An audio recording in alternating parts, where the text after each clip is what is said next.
Hi students. So if you are already done with your LitCon project and you've already finalized it and recorded it, you are ready for the next step. We are going to be working on our portfolios. We will get our portfolios checked in February, so we only have a couple weeks to kind of put these together. Let me show you a couple of things that we're going to be doing as part of our portfolios. As you can see here in week 21, we have three things that we're going to be doing. The first thing is a portfolio cover page for page 1 and a second copy of that as well. So there's going to be two different ones that you'll be doing. You're also going to have a reflective essay final draft. Now, we've already started that reflective essay. If you recall last semester, at the very end of the semester, we had a reflective essay final for a final reflection. With this piece, we are going to take the piece that you wrote, make it absolutely beautiful, polish it up, and be able to submit that as our final reflective essay.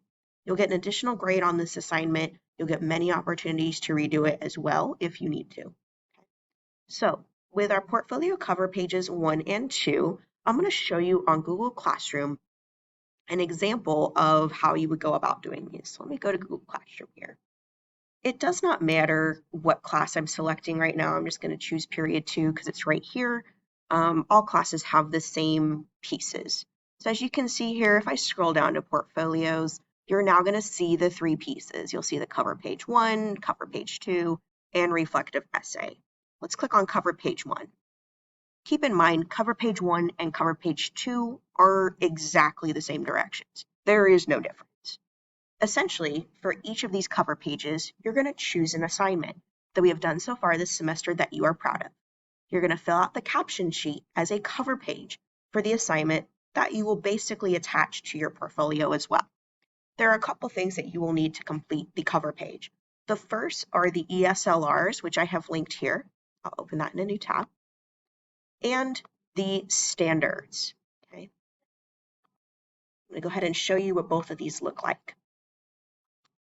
So as you can see here, this is the positive classroom environment routines and expectations. And I apologize, that's a little bit cut off. I can't really drag it at this point. But essentially, when you scroll down on this page, you're going to see different pieces. These are exactly the same. Black and white and the gold version are literally the same. Essentially, you're going to take these ESLRs of social emotional wellness, integrity, respect, and responsibility. And as you can see, they mapped out exactly the different types of expectations that are included with these ESLRs. You're going to choose which of these apply to your assignment, which of these was something you had to do. For example, responsibility is generally one that may be assigned to a lot of assignments because if you're planning how to do an assignment, for example, then you would be taking responsibility for your assignment. Maybe you're working with a group. Respect might be a really good one, as well as social emotional wellness. Okay? Integrity, maybe making sure that you get your peer review done in a timely manner. That could be an example of integrity, okay? Or being honest on an assignment. So this would be kind of an example of the ESLRs you'll be using. For the standards, which I kind of showed you, I have, I know this preview is not going very well. At the very top, click Open With, where it says Open With. I'm going to move that up here. Click Open With Google Docs, because I did just make it a Google Doc to make it a little bit easier. And as you can see, as I scroll through, you'll see different standards on the left, okay? It says standard language. And you will also see different units across the top. We have done units 1, intro 1, 2, and we're going to be starting unit 3 right after the portfolios, okay? And if you look here where it says standard language, you'll notice this says literature. Then it goes into little headings such as key ideas and details. As you scroll down, integration of ideas, range of complexity, all these different pieces, but then you might get to a new heading such as informational text. Informational text is any text that is not a piece of literature. So it's an article. It could be anything that is nonfiction. Okay? And as you scroll down, you'll see it's a lot of the same headings. You'll see writing as well, and I believe if we scroll down a little bit further, you'll see, I believe language is the last one. This is all about writing. Writing, there's a lot of writing. Speaking and listening, okay, because we've added those as well. That would be where if you're working in a group, those standards might be applicable to your assignment language. So conventions, which means basically grammar and spelling, proper punctuation, capitalization, all those sorts of things. And you might be wondering why I have all these standards here. Essentially, these are the standards, these are the skills that we want to teach you here in ninth grade. And as you can see, I have in the units sort of labeled a couple of assignments that are sort of our major assignments that we've gone through that meet a lot of these standards, okay? So where you see the yes, that means that it meets that particular standard. Notice that every unit does not meet all of the standards because all the standards would be far too many. We usually take about 5 to 10 in a unit to cover to make sure we get through all of these pieces, okay? Do we do these multiple times? Sometimes, as you can see here, in each of these units, all 3 of these apply, so that is fine, okay? What you're going to be doing, if you look on your Google Classroom, as I said before, you'll choose an assignment that you want to attach, that you're proud of, and attach the cover page. Let me show you what the cover page looks like. You have a copy of it here in Google Classroom that you can fill out on your own. And of course, you can definitely ask for help with this. As you can see, we start with the title of the assignment. So let's say you picked the Loteria card assignment, for example. You'll put your name, who you completed it for. That would be for my class, it would be for Miss Connolly, okay? Or Ethnic Studies 9, that would be fine as well. You'll put your student ID number here, and you'll put the year that you've completed it. Any assignments that we did last semester should be in 2022. This is going to be where you're going to put those standards, okay? So when you go through that list of standards, you may want to find some that align with that particular assignment. You'll also add in some ESLRs. I would pick maybe 2 to 3 that apply to your particular assignment. You should also add the purpose of the assignment. If you're not sure of the purpose, feel free to ask. A lot of times it is embedded sort of in those standards.